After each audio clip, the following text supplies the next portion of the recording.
Hey, Revolutionaries, I'm excited to bring you this week's episode with Brian DeMint, where we're talking Bitcoin evangelism and suntanning.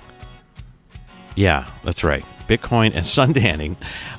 You're just going to have to listen to the episode to figure out how and why those two things go together in Brian's world. But I want to say a couple quick words about his book that's coming out, which is entitled Bitcoin Evangelism. And it's born out of his passion for Bitcoin and wanting to educate people, and his excitement about what's going on in that space. And we talk about, actually we chop it up about that particular word, evangelism, and another trigger word for me, which is trustless. So I think it might be an interesting conversation for you to check out if you maybe have the same feelings about those two words that I do. But anyways, listen to the episode and check it out. But I want to mention before you get into it, so that everybody is aware, Brian has done this really cool thing that because he's got this book coming out, he's giving away a Bitcoin wallet worth $1,000 US. That's right. If you know anything about wallets, that they come with this 12-word seed phrase. And in the book, he's buried the 12-word seed phrase within the book somewhere. So if you read the book and you figure out what those 12 seed words are, and if you're the first one to do it, then the wallet is all yours. So I think that's a cool little promo idea, and I want to make sure you guys hear it up front here. He's going to repeat it again in the episode, but check that out. And if you're looking for $1,000 US in Bitcoin, a new Bitcoin wallet for yourself, maybe this is the way to do it if you go sign up at his website. So I wanted to share that real quick, but before we get to the episode, just wanted to give you an update on a couple things here. So I talked to my Audiomute guys this week.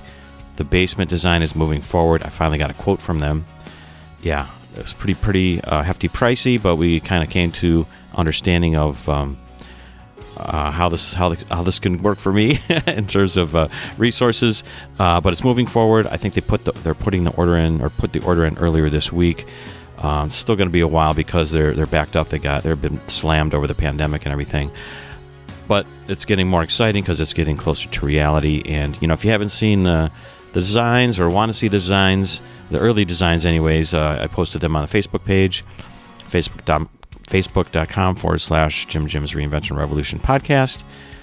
And I'll be posting more there once the installation starts to happen, and once I want to reveal the final design. But check that out if you haven't.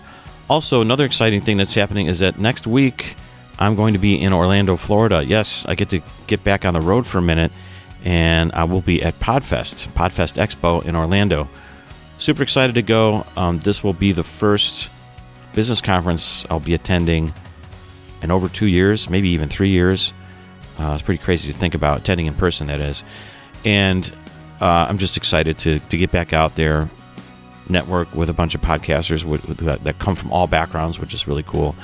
And just see what's going on in the podcast industry at large, the state of the art, tech that goes with it, and also the video content. So there's a VidFest that goes along with Podfest. That's a video content. Really excited to see what's going on and just start to reconnect with the world. So if you're out and about and you're down in Orlando for Podfest and you want to connect, let me know. Best way to reach out is probably through Twitter. DM me through Twitter at JimIum Group, JimIumGroup, and maybe we can hang out, have a drink by the pool or something like that, or maybe even do a podcast while I'm down there. So I'll have my equipment with me. Anyways, that's super excited. It's fun. Like I said, happy to be back on the road here for a minute next week. Okay, enough about that. Remember, if you're looking for $1,000 in Bitcoin, looking for a new Bitcoin wallet, you better check out Brian's book. Quickly sign up for the pre-release at his website. And speaking of websites, don't forget to go to JimJim'sReinventionRevolution.com, sign up for the email list, and download my 7 simple steps to prime your mind for reinvention. Come on, people. You got to get it going here, okay? Go to the website, sign up, and you will get that download automatically emailed to your inbox.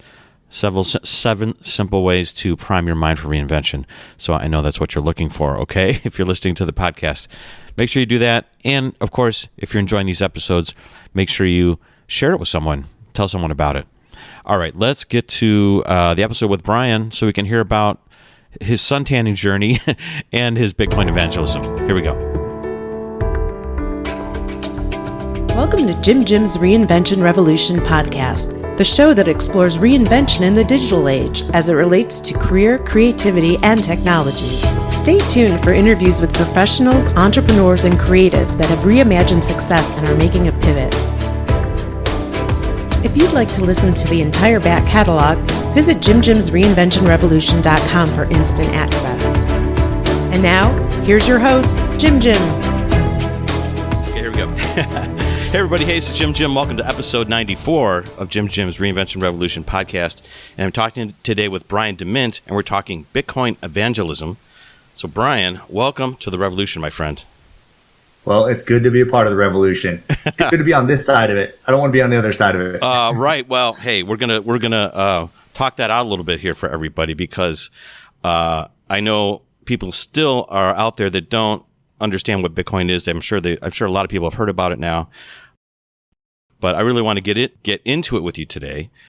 But before we get into exactly what you're doing with Bitcoin evangelism, the book that you put together, I want to talk about this word evangelism for a second, because everyone I talk to, and people probably have had this experience that are listening out there, if they run across someone who's into Bitcoin, they're like super passionate, super excited about it. They're like, I had to look up the definition of evangelism, actually, because like, where does this come from? I knew it was like connected to kind of religion or whatever, or like religious zealots, or just, someone who wants to get the word out, whatever it might be.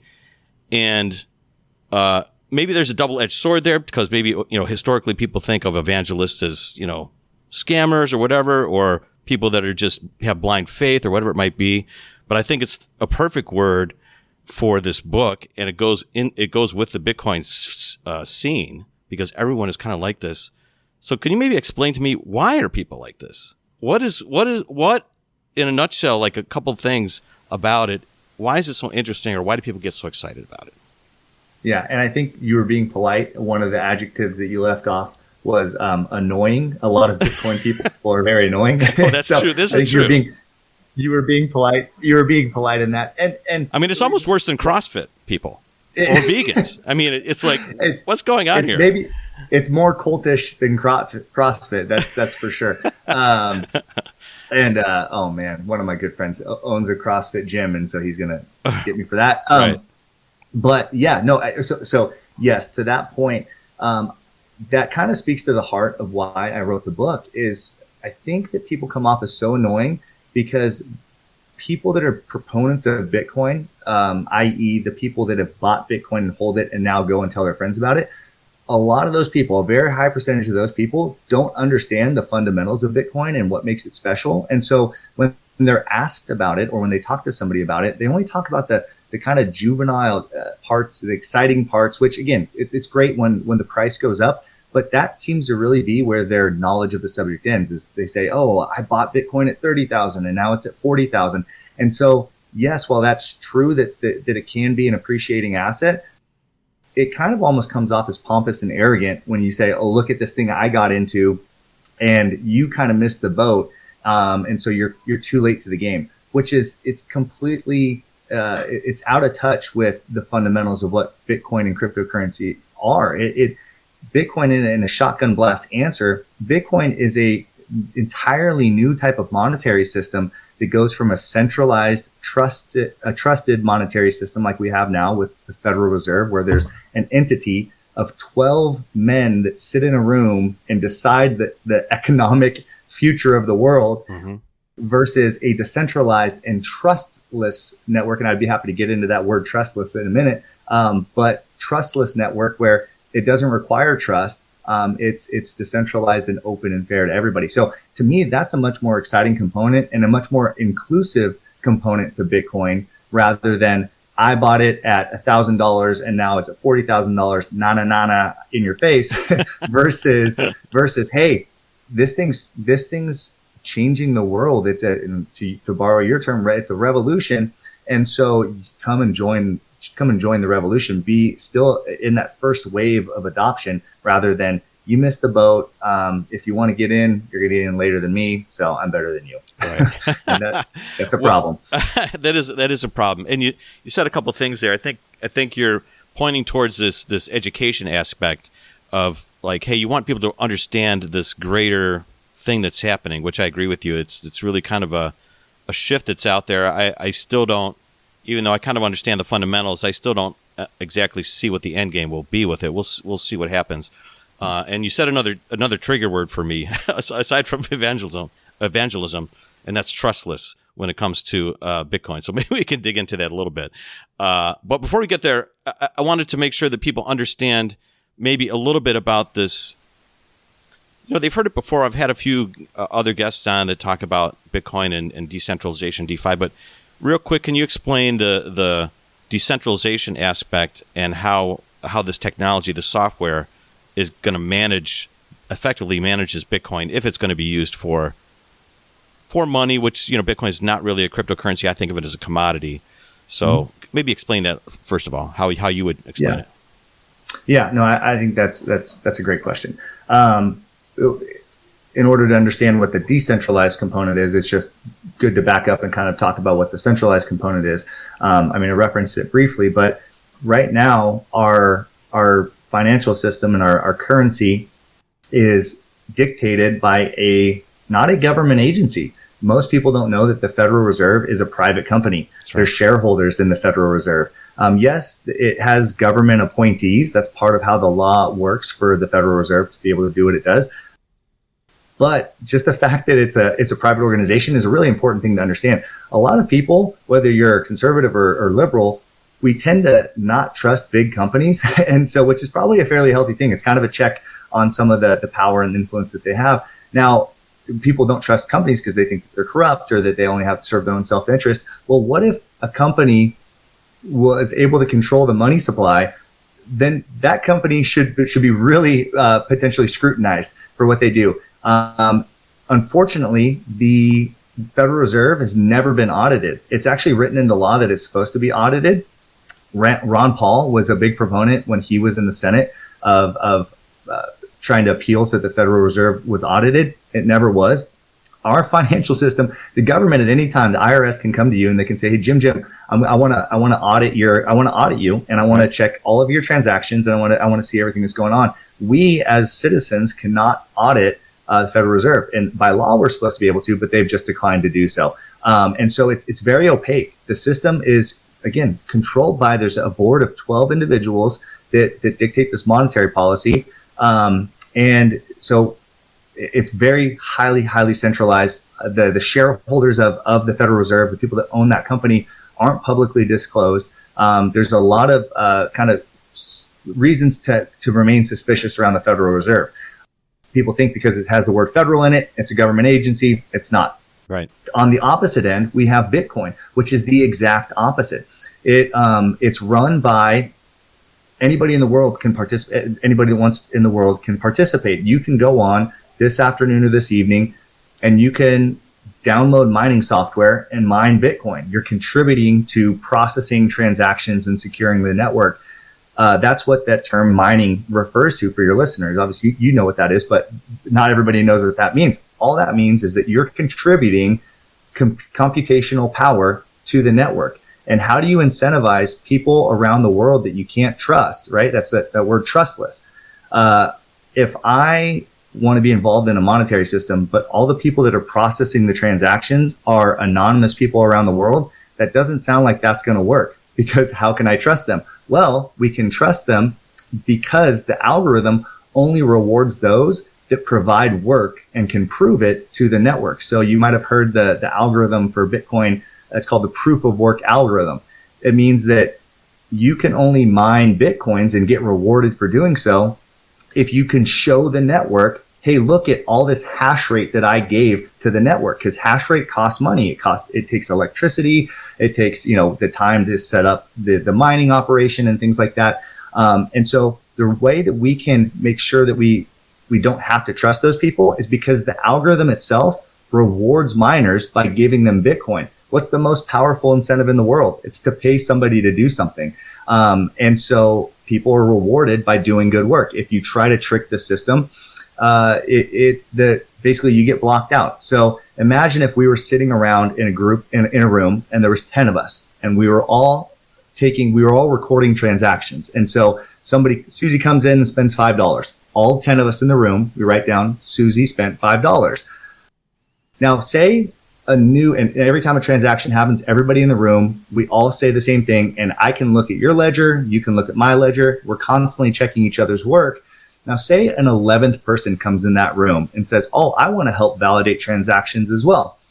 Well, if they say, you know what, my wallet got $100, well, guess what? All 10 of the other people verifying transactions don't recognize that. We say, you know what, our ledgers all say that only Susie's bought $5 worth of something, your $100, none of us recognize it. So even though you tried to put a fraudulent transaction into the network, which you can rest assured people would try to do, right? If you could create the money supply, who wouldn't try to scam the system? The rest of the miners who have a self-interest to protect the network will not recognize that, and therefore we don't have to trust anybody. We can kind of remain confident that the algorithm protects itself through selfish incentives. And that's kind of one of the really, really important points of Bitcoin is you can't count on people to do the right thing. People will sometimes do the right thing, right? As human beings, like people want to do the right thing, but what we can count on is greed. What we can count on is people's selfish motives. And so that's what Bitcoin's default process is. Okay, let's act as though everybody's 100% greedy and create a system that's based off everyone being greedy. And in doing so, people provide mining computational power to the network, and let's feed their greed by giving them Bitcoin for doing so. Right. Well, it's incentivized. I mean, greed maybe is a kind of a leading kind of term out there, but if it's incentivized, so you get something out of it, so you get this transaction out of it. Right. Which I like. Okay, so that's a great description. Hopefully everybody understands that concept is that this technology, basically because we have technology now, because we have a distributed internet network, because we have people around the world that can do this, we have this physical infrastructure that can allow this to happen. This idea of Bitcoin came, into existence. But on the trust part, I want to just talk this out a little bit because I keep thinking about it. And I remember hearing this term early on, going back to maybe 2018, I think. I was out in San Francisco and did an interview with one of the founders of one of the ICO type companies that were coming out back then. And he was explaining this to me, and I still don't understand the idea of trustless. How I would describe it, I would say, is it's a shifted trust. So in the 20th century and in previous times in history, we still are trusting these central bankers, right? The Federal Reserve and the central banks. And it's not a perfect system. It's the best system that we've had to this date. It's worked great for the United States. Everybody has their opinions about it, but it's been the best thing we've ever had, so far. But like you described, there's a lot of what's behind those closed doors back there? Nobody really knows how it works. There's a lot of opacity to it. I think what Bitcoin gives you is a lot of clarity. There's a lot of transactions that are out there in the open now. It is decentralized. There's no inflationary component to the way Bitcoin is structured, which we can talk about in a second. But you have to take this leap of faith, which is a trust. It's a shifted trust. That's how I would describe it in terms of assuming this all works. I don't have a degree in computer science. I have a degree in physics and engineering. I know a little bit about some of those things, but I don't know if this piece of software running on my computer is doing other things. I don't know that that an Easter egg won't pop out next year and take everything to zero.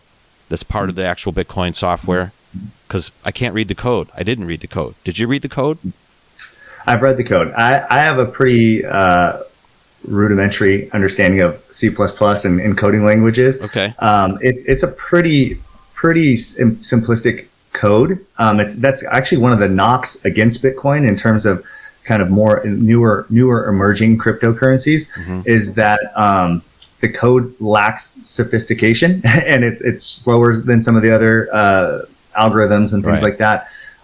So it's actually kind of one of the knocks is that it is relatively easy to read and understand the code. But yeah, to your point, I mean, that's a great question. I think, that way you described it, a shift in trust is not an incorrect way to define trustlessness. I like the term trustlessness or trustless because of some of the components of that. And so when we talk about trustless, it's a few things. And so a popular term in the crypto community is don't trust, verify. Right. So again, you don't have to trust the code. You can go read the code, but many people don't have that ability to. Right. You could hire a computer programmer if you were really worried about it. If you had a material amount of wealth, or you were going to put a material amount of wealth in Bitcoin, you could pay a programmer. It's not very long. The Bitcoin white paper is only 9 pages long. It doesn't take a lot to read and understand these things.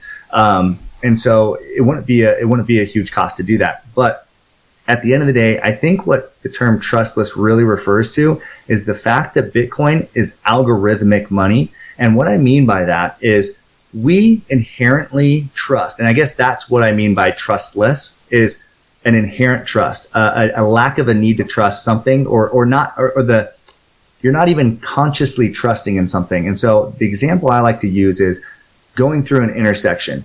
I drove through an intersection. It was big streets. I was going 45 miles an hour this morning through an intersection because I had a green light. I didn't think for a second that somebody was going to cross the intersection. I was going northbound. I didn't think somebody eastbound was going to cross the intersection. Right. I just believed that the algorithm for the stoplights was going to allow north and southbound traffic to go, and that when it does that, it has a red light for east and westbound traffic. We have that, because it's an algorithm, and it's a very simple algorithm, and that's why what's so brilliant about it is its simplicity. That algorithm says north and southbound gets a green light, east and westbound gets a red light, and the opposite is true, and that's the only function it performs.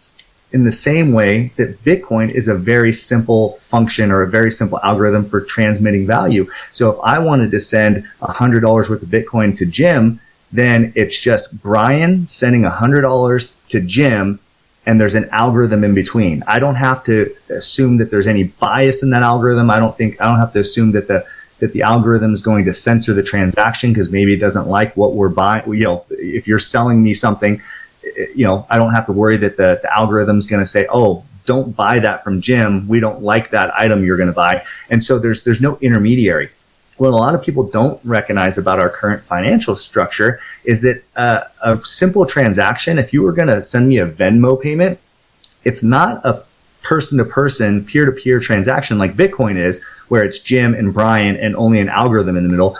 What Venmo would be, it would be a 5-party transaction. It would be the originating bank, Jim, Venmo, potentially Visa as well, the receiving bank, and then maybe even a 6-party, there might be 6 parties with Jim or Brian at the end of that transaction. Right. And so there's all sorts of intermediaries that are organizations that have human beings in them that could have biases or processes held up or fees or all sorts of things associated with that. And so to me, that's really what the trustless component is referring to, is the fact that we put our trust in computer algorithms all the time. And again, not because we're ignorant. You can go and read and audit and make sure that the code does say if person A sends person B something, it just transmits value. You could go and read if that code got changed. And what's a really cool part about the decentralization of Bitcoin, if somebody tried to put, like say a miner tried to put code that changed that algorithm, that changed that function at all the other miners in the world would have to adopt it. So in order for a bug to be put in, you would have to dupe millions of miners around the world who are computer programmers, who do read those languages, right. And they're incentivized to protect the network. So yeah, it doesn't mean that it's impervious to sabotage or something like that, but it's very, very highly unlikely, and it would be people going against their own best interest in order to do that. Right. Well, I agree. I mean, it's just, it does disintermediate all those other entities that are out there, perhaps makes it simpler, the financial system simpler. Perhaps it's faster. Perhaps it takes some of the, transaction fees out of the system.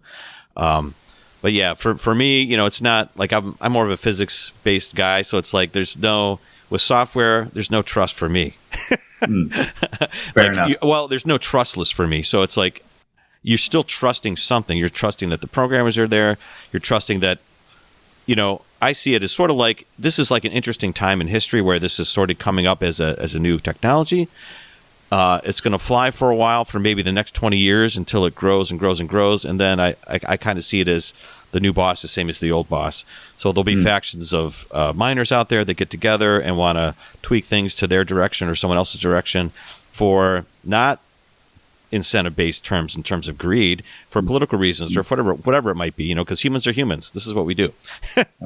No, you're absolutely right. Yeah. I think that's why it's important. That's kind of part of my mission, is to educate people so that the regular person can accrue. I mean, there's only 21 million Bitcoin in the world, and those are up for grabs right now. There's, I think, 45 million millionaires. I've heard that estimated as high as 55 million millionaires in the world. Not every millionaire can even have a Bitcoin. And so if we can get the regular people, maybe the small millionaires or the not millionaires, the sub-millionaire class, to accrue as many of those as possible, then less is concentrated into the hands of the rich and powerful that might be more led by political motivations and things like that. I guess that's my idealistic approach to this, at least. Yeah, well, like I said, for the next 10, 20 years, maybe that's really the case. But as it gets ingrained into the larger culture, everybody can have sway. Everybody can be a leader and say, like, hey, all you guys that are holding Bitcoin, let's do this with it. Yeah. No, you're not wrong. You're not wrong that is absolutely the way things have gone historically. I mean, there's a historical precedent for that. Yeah. And so my hope is that because the systems were so centralized, at least a more decentralized option is at least an experiment in humanity to see if this is the tool that allows us to push that back. Oh, I think it's super interesting, and I know we'll discover some real innovations out of it, and probably help humanity in ways we could never have even imagined maybe before without trying this kind of idea. So, I'm all on board with trying to understand it. And that's why I like when we connected your idea of this Bitcoin Evangelism book. Tell me a little bit more about the book. I think people can hear your passion now and see how you're thinking about it and see that you're very educated about it. Tell me what the book is about, and maybe can you relate it to, actually, before I ask you that question, have you read the Bitcoin Standard since you started, researching all this stuff, right? I was going to grab it. I thought I had it on my desk right now. It's up on my bookshelf. Yep. Okay. But Bitcoin Standard, I haven't started the Fiat Standard. He wrote a follow-up book to that. Okay. I just noticed it out there because I was researching. So maybe for people that have read the Bitcoin Standard, people are listening out there, can you maybe describe how Bitcoin Evangelism is different from it, or what topics it covers, or what the style is like? Yeah. So the author of the Bitcoin Standard, I would absolutely say go read that book. That's an amazing book. Safedin Ammous is the guy's name. He's brilliant. He's a brilliant economist. He's a PhD, and he's looking at it from he was previously a gold bug. He's a monetary purist and came from the realm of gold, and so really makes a great case for Bitcoin as sound money. And there's some overlap in my book as far as trying to make the case for Bitcoin as sound money. Mm-hmm. But I think he's going to come at it from a very academic approach. And so if you're for college students, college professors, that people that enjoy that type of learning, his book is phenomenal. For my book, it's really directed. Hopefully it's something that can, people can glean from all sorts of backgrounds, but it's really for people that are non-technical, maybe not even academic, people that are kind of the average everyday person that says, I think that things are trending this way. Maybe even I bought some Bitcoin, but I don't know how to articulate my thoughts. When you've been sold on something, you believe in something, but you're kind of new to it, and so you don't fully understand it enough to be able to explain it to other people. So you've learned enough to be compelled by it, but you haven't learned it just lights out enough to be able to tell it to other people. That's the goal of this book, is because I think that there's a huge portion of the market of people that have bought some or are thinking about buying some, but they just don't feel comfortable enough to articulate that to other people. And I think it's one of those things where hopefully people that haven't bought it yet read the book so that before they even buy in the first place, they can feel like they have a comprehension of the technology they're buying into. Because like I said, the most exciting part of Bitcoin and cryptocurrencies is, yes, when the price goes up, that's very exciting. But in terms of humanity's sake and those things we were talking about earlier, I think there's a lot more important things than just the price. I think the price is going to, raise awareness for it, but sometimes it can come off, and rightfully so, people will throw accusations of it's a Ponzi scheme or it's a, get rich quick scheme and things like that. I think those are fair accusations because of the way that many of us have talked about it for years. So I'm going to come at it from an approach much more of here's how to be confident in understanding kind of the basics of this technology. And here's some kind of like the algorithm and stoplight illustration I used earlier, some simple illustrations like that to understand how algorithms work or what trustless means in this context. One of the number one questions I get is people want to know, hey, there's 10,000 different cryptocurrencies out there. What's the difference? And so I would say, just to really basically break it down for Bitcoin, between Bitcoin, the number one cryptocurrency, and Ethereum, the number two cryptocurrency, that's mostly the question I get is what's the difference between those two? Are they competitors? They say, no, they're not competitors. They actually complement one another. Bitcoin's kind of like a digital gold. Potentially someday, if enough infrastructure came along, maybe a currency, but it's not right. That's not the phase it's in right now. Ethereum's more like a digital oil. Another way that I like to describe it, though, is if you have an iPhone, Bitcoin is like the Apple Pay, where Ethereum's kind of like the App Store. You wouldn't, Apple Pay and the App Store aren't in competition. They're just two components of an iPhone. And so Bitcoin would be transmitting value, where Ethereum is where smart contracts and using smart contracts, decentralized applications are going to be built. So a lot of the decentralized economy of the future is probably going to be built on Ethereum. But when you want to talk about really highly secure monetary systems, I think you're talking about Bitcoin.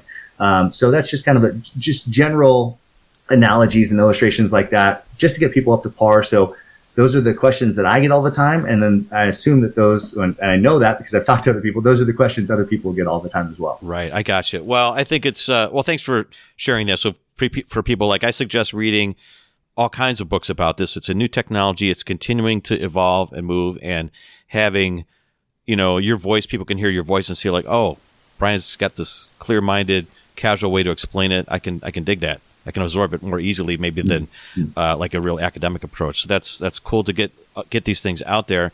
And one thing you mentioned, you were saying if people have bought a little bit of cryptocurrency already and don't quite understand the whole concept of it, I think that's one of the best ways to learn. So I'm a big proponent of just experiencing something. Like, you don't need to know a bunch of stuff about it. Go buy some. Don't put all your life savings in it, but figure out the technology, figure out what a wallet is, figure out how you would get it in the first place, spend some time with the internet. And then when you go to read your book, then a lot of it will make a lot more sense because you had this actual experience of it, right?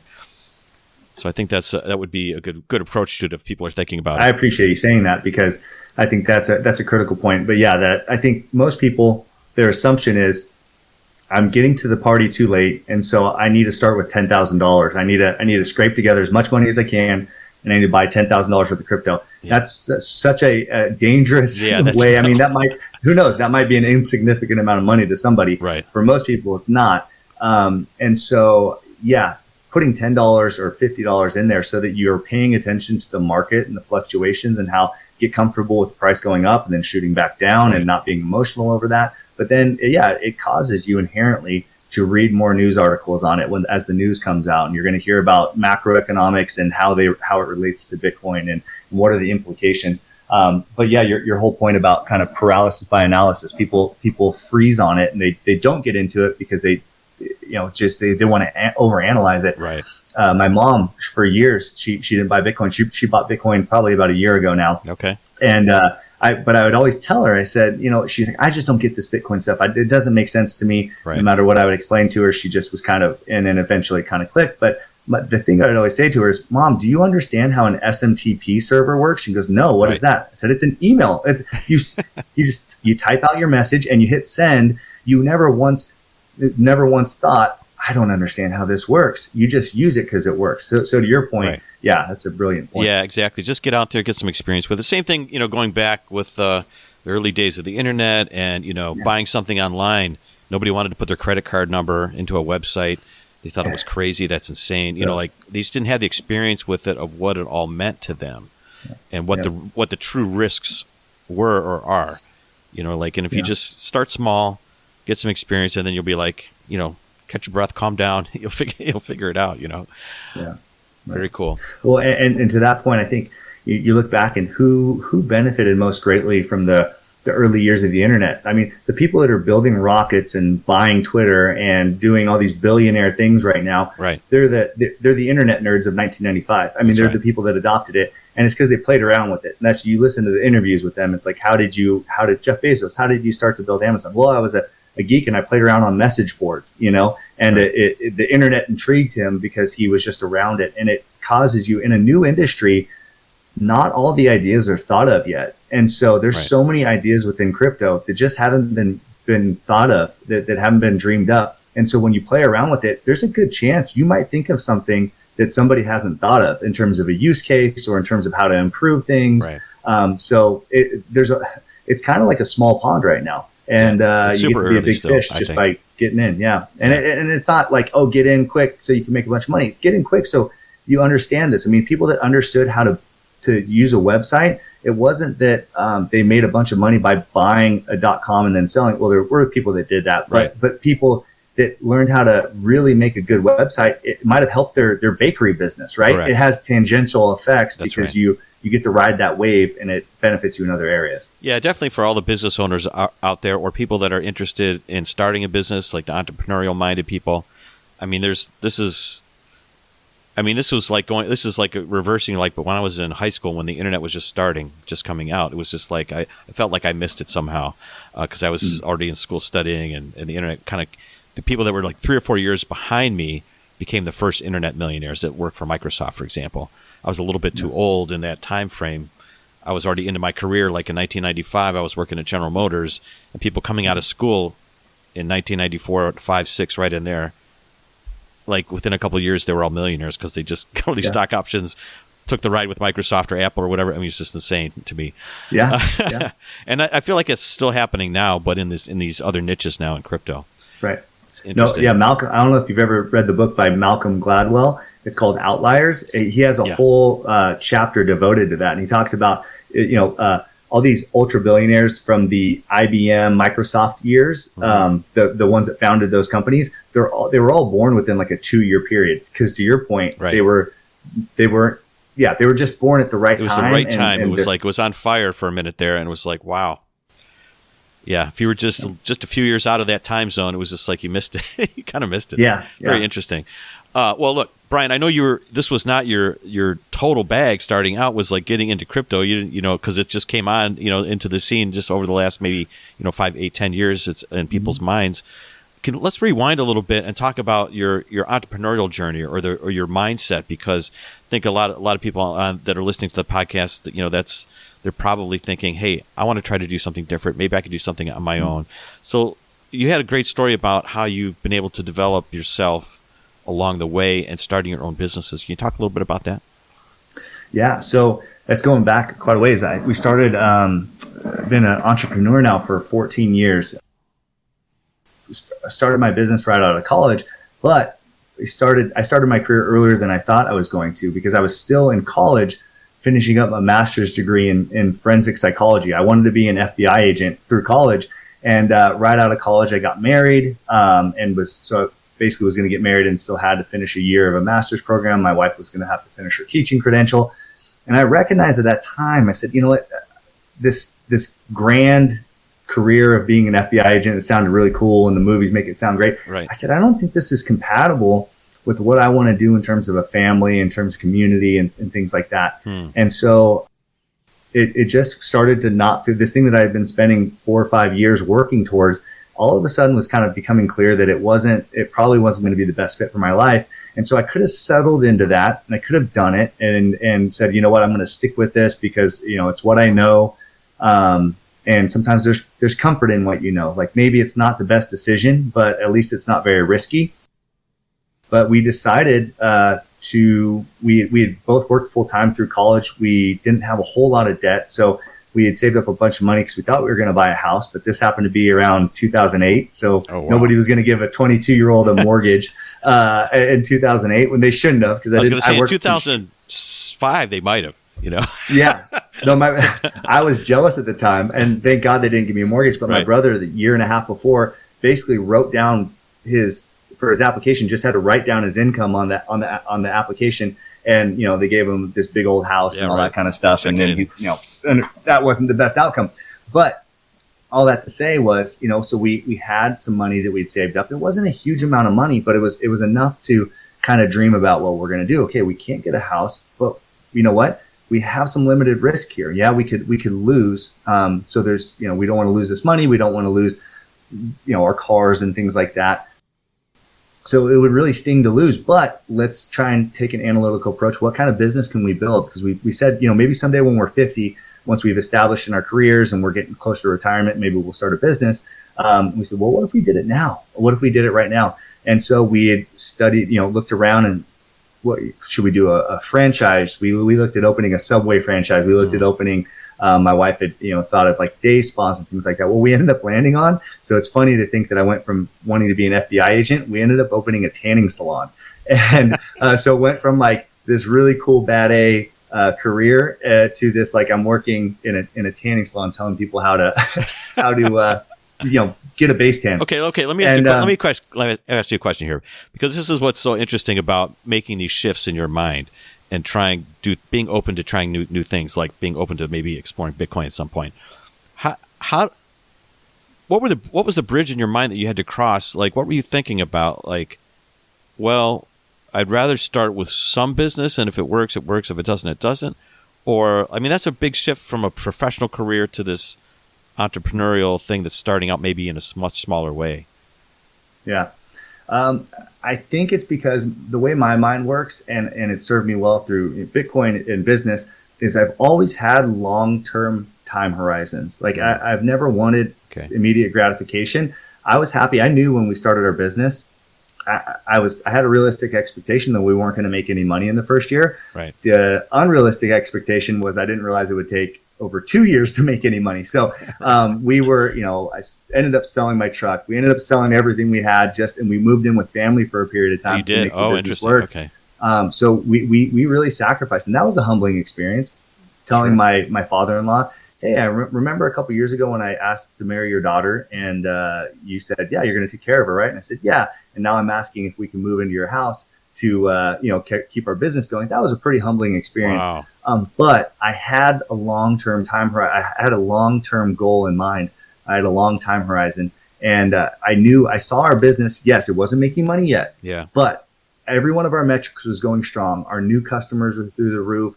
People signing up for memberships. The metrics were all growing and growing. And when we were finally about to make money, one of our competitors came to us and said, hey, do you want to buy us out? And I'm like, we're just about to make money. And okay, I guess I'm going to live with my in-laws for a little bit longer. So we bought out our competitor. Oh, you took that chance. Interesting. Okay. Yeah. And so we stayed poor for even longer because we were just adding fuel to the fire of growing the business. I'm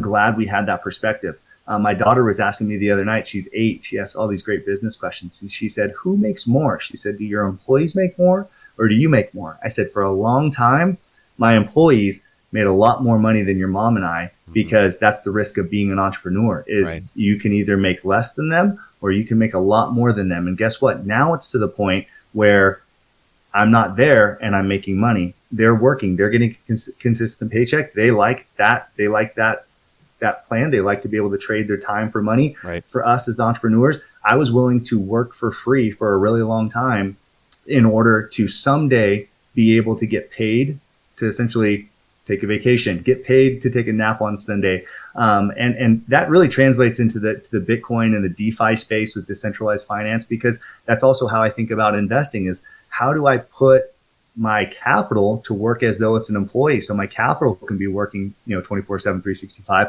My employees, how can I put them to work so that we're open 7 days a week, so that we're, generating new leads and new customers and things like that. Our store, we've grown to 3 locations. We've bought out 12 of our competitors. Every one of our locations is about 3 times of the size of my original store. We're working on a 4th location right now. We have maybe a 5th in the works.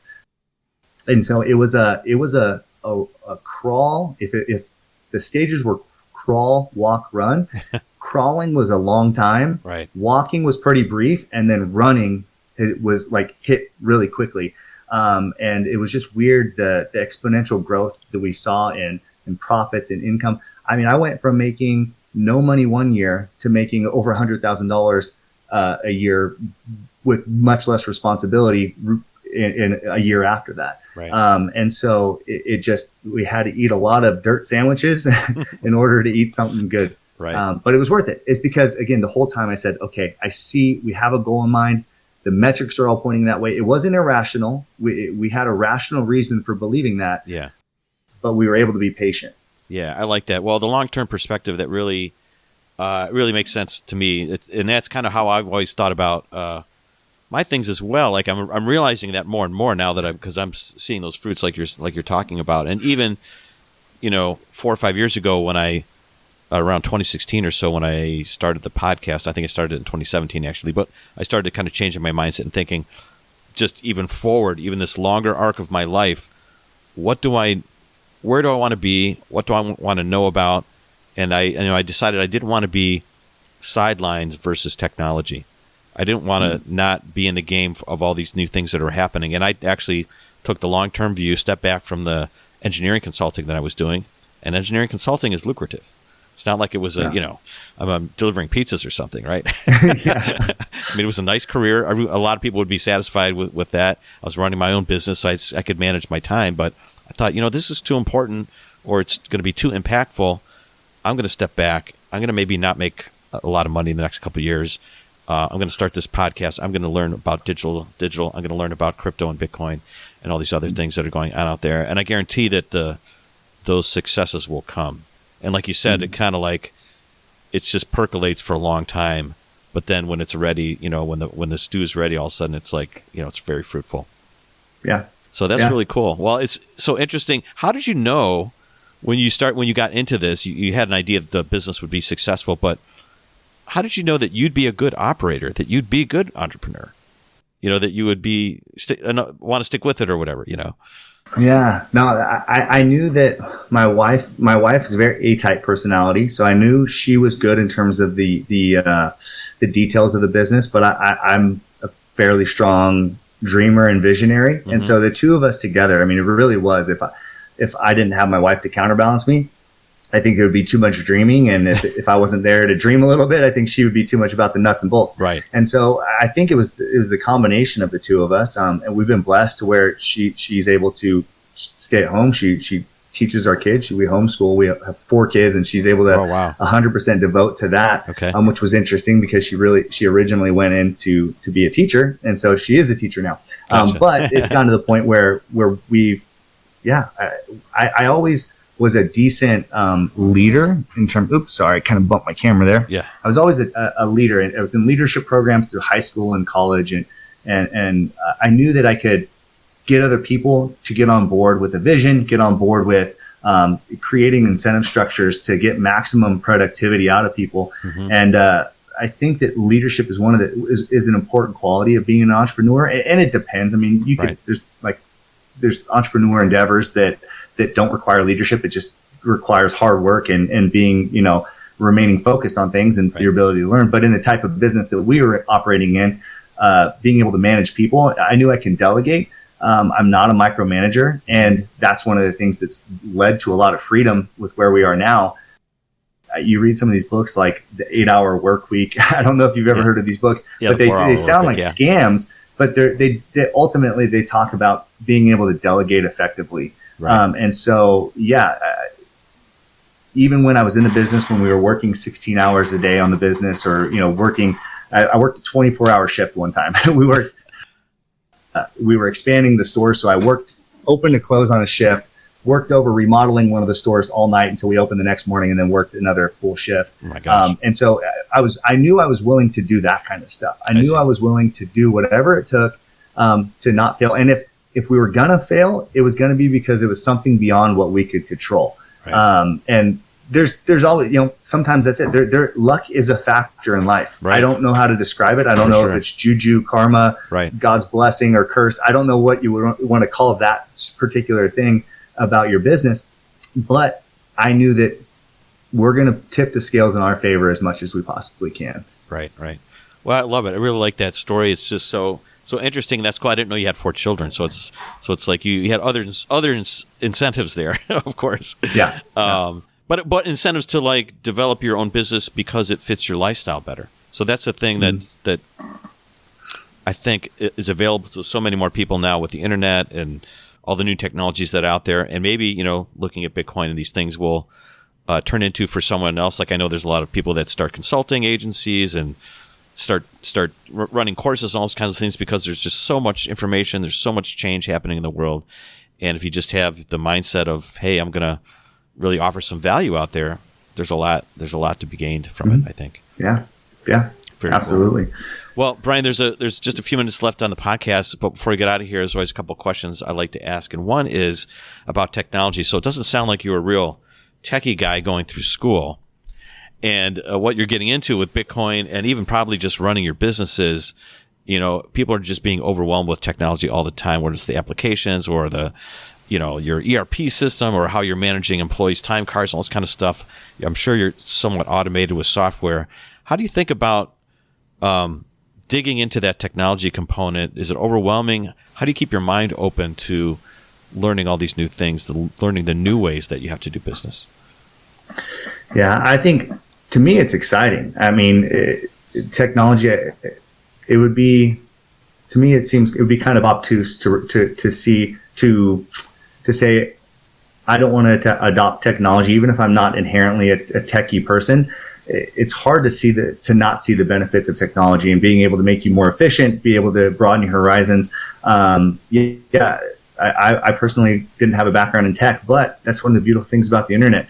In my business, I didn't have a background in graphic design, but because there was a will and determination and YouTube exists, I was able to learn how to graphic design. And now I can do all the graphic design for our company. I've done it for other companies as well as a side gig in the early years when, needed a little extra money. I was able to learn because of reading and podcasts like this. I was able to understand the fundamentals of Bitcoin and blockchain. And so, and it's even come back. I mean, to my business, our business has evolved over the years. Like I said, started off as a tanning salon. Over the years, we realized we were getting a lot more of the holistic community coming in, which seemed weird, but it's more the essential oil moms that wanted to come in and get vitamin D, or an older person who their doctor told them to come in because when they take oral supplements, they don't synthesize vitamin D very well. And so getting it through sunshine or UV light was really the only way their body processes it. And so we really leaned into the emerging technologies within our industry. And so sunbeds became better. We actually call ourselves a light therapy studio now. We don't call ourselves a tanning salon anymore because we do a lot of infrared sauna therapy, a lot of red light therapy. I don't know how familiar you are with those, but those are emerging technologies. I mean, who would have thought that the tanning industry could have, and not all tanning salons evolved this way, but who would have thought that light therapies would have been a business? It's a booming business. And because of COVID, more people are thinking in terms of building immunity and overall health and wellness and things like that. It's been great to lean into a technological advance in a business that wasn't historically very cutting edge. And we even have sunbeds now that'll digitally read the user's skin before they go in to ensure that they don't burn, so that they're getting a proper dose. I mean, we treat it completely differently. So being able to not be scared of technology has allowed us to ride waves that a lot of our competitors didn't. The competitors that we bought out, or even the ones that we're still competing against, just aren't riding that wave of innovation. So in an industry like that, we've ridden the wave of innovation, and part of being forward thinking just led me to Bitcoin and led me down that path, which is in the career that I get to do now is write a book and go on podcasts and talk to people like you. It's amazing. It's really fun. But I think it's because I cannot deny that technology is kind of improving constantly. And you can either get on board with it or you can't. Right. Well, that's the key phrase right there. Either you get on board or you can't. And I see this I don't want this dichotomy to happen. That's one of the reasons why I do the podcast. It's like I think it's so fruitful. It's so interesting that you really have to kind of keep your mind open and embrace all these things. And I'm glad you mentioned the wellness component of sun tanning. I think of the older suntan places, it would kind of maybe had a bad connotation of, you don't want to get skin cancer. What are you going to? You should never tan yourself like that, And now it's turned into this light therapy wellness center. I mean, that's kind of an amazing thing to kind of just, like you said, brace all the new information. Right. Amazing. Yeah, no, it's a big shift. A big shift, yeah. Okay, I got one final question for you. So after all of this, these entrepreneurial experiences and the new thing that you're doing with the Bitcoin Evangelist book that you're putting out, can you share a reinvention revelation with the audience, something that you learned through your experiences that you never would have imagined, I guess, about yourself or about your journey, something about business or something about, life? Well, that's a really good question. I mean, there's definitely a lot that I've learned. I think the number one thing that I've learned that when I started out in business, that I thought you kind of had to be secretive and keep your play your cards close to your chest, and be we talked about being opaque earlier, but I felt like as a business person, you had to be opaque and you kind of had to make your move secretly. And just maybe that's what's in movies. Maybe that's what I was told, bad advice from friends and things like that. What I've learned over the years is being open and transparent with people that I work with, whether it's my employees or people that I'm doing a business deal with, or my wife, or somebody that I'm pitching a business idea of like how we're going to expand our business. Being open about my intentions, being open about here's where I want to go and here's what I want to do. Then they can see the humanity in it. Then they can trust me a little bit. I mean, bringing back this idea of trust. Trust is important, especially in interpersonal relationships. And so being the first one to open up and say, here's my hand, like here's the cards I'm playing with. Can you help me or can you not? It cuts out so much of the BS. I think it makes people want to be a cheerleader for you as opposed to antagonistic towards you. Right. And so I just think being open and honest with people when I come into a business deal, it's not like every time I come into a business deal, I say, this is my best and final offer. But I will tell them, here's what I'm trying to do. What are you trying to do? What is your goal out of this deal? Or is it just to get top dollar? Are you just trying to get, a partner to work with?